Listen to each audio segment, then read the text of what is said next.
कुल मिलाकर आपने समीकरण 1 द्वारा ग्राफ बनाया, ठीक है। तो इस ग्राफ का जो बना हुआ एक सीधी रेखा है, बनी हुई क्या है, एक सीधी रेखा है। तो कुल मिलाकर के ये किसका ग्राफ है, x + y = 10 का ग्राफ है, ठीक है। अब आपको दूसरे समीकरण ग्राफ बनाना है, ठीक, जिसमें आपने ये x का मान 2 रखा था तो y का मान 6 आया। तो x का मान 2 अर्थात x = 2 y = 6। ग्राफ में देखिए x = 2 y = 6। यहाँ गिन लेते हैं 1 2, है ना, y का मान 6 ऊपर 1 2 3 4 5 6, ठीक है। 1 2 3 4 5 6, ठीक। अब ये इस बिंदु का निर्देशांक क्या होगा, 2, 6। फिर है -4, 0, -4, 0। -4 मतलब मूल बिंदु से बाईं ओर 1 2 3 4। 0 का मतलब न ऊपर न नीचे, कहीं नहीं जाना। तो -4, 0। अगला है -2, 2, -2, 2। गिन लीजिए आप 1 2 2 धन में है ना, 1 2 यहाँ आएगा। तो -2, 2 तो आपने देख लिया, यहाँ भी लिख दीजिए -2, 2। कुल मिलाकर ये तीनों बिंदु प्राप्त हो गए हमको दूसरे समीकरण से। अब इनको हम क्या करेंगे, पटरी से या स्केल से मिला देंगे, ठीक है। ये मिला दिया।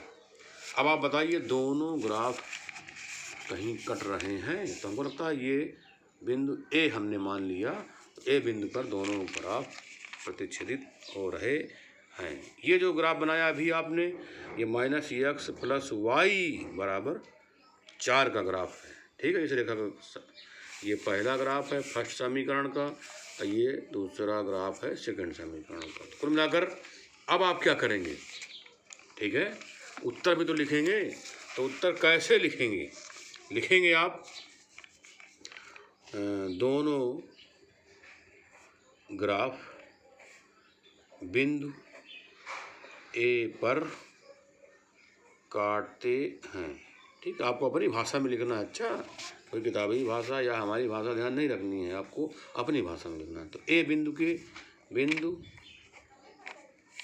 ए के निर्देशांक क्या है बताइए भैया। ए के निर्देशांक क्या है, 3, 7। देख लो ग्राफ आप अपना भैया। बिंदु ए के निर्देशांक क्या है, 3, 7।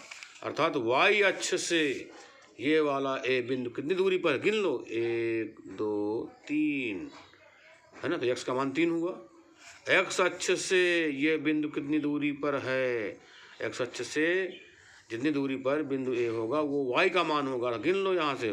x अक्ष से 1 2 3 4 5 6 7, तो y का मान क्या है, 7 है, ठीक है।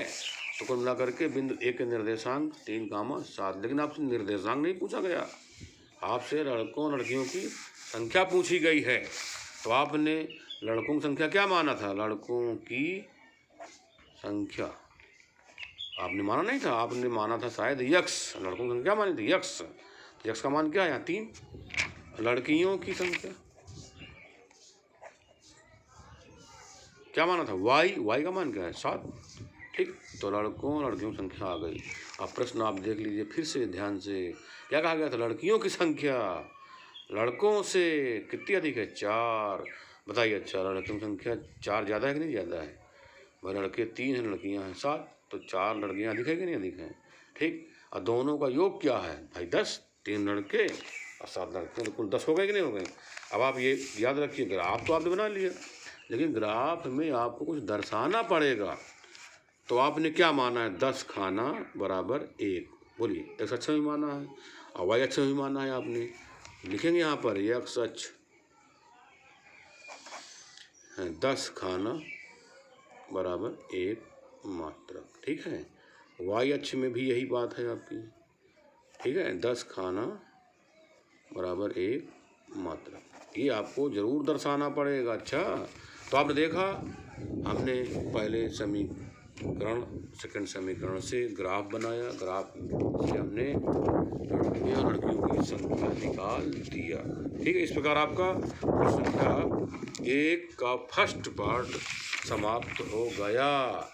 अब कौन सा है पार्ट? Second part. कौन सा पार्ट? Second part.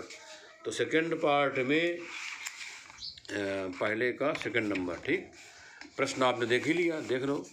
5 पेंसिल तथा 7 कलमों का मूल्य 50 रुपये है, जबकि 7 पेंसिल तथा 5 कलमों का मूल्य 46 रुपये है। एक पेंसिल तथा एक कलम का मूल्य ज्ञात कीजिए। एक पेंसिल और एक कलम का मूल्य तो आप लिखेंगे, माना एक पेंसिल है ना का मूल्य बराबर कितने रुपए? 100 रुपये। एक कलम का मूल्य बराबर रुपए y। ठीक है, अब आप ये मान लिए। अब आप क्या लिखेंगे? प्रश्न अनुसार। ठीक, कितने पेंसिल है? 5 पेंसिल 7 कलम, तो 5x धन 7y कै रुपए हैं? कुल 50। बताइए फर्स्ट समीकरण बना कि नहीं बना? इसी प्रकार ठीक है, फिर लिखा है 7 पेंसिल 5 कलम का मूल्य क्या? 46 रुपये। इसका मतलब 7x धन 5y बराबर 46। ये देखिए से क्या समीकरण बन गया? 2 समीकरण बन गए। ये तो आपको बता रहा ही है, रैखिक समीकरण के युग्म तो बन गए, अर्थात युग्मबद्ध समीकरण आपके बन गए। अब इन दोनों समीकरणों से क्या करना है आपको? ग्राफ द्वारा x और y के मान निकालना है, जिसे आप स्वतः करोगे अपने मन से। ठीक है, अब आपको फिर बताया जाएगा दूसरा सवाल अगले दिन। धन्यवाद।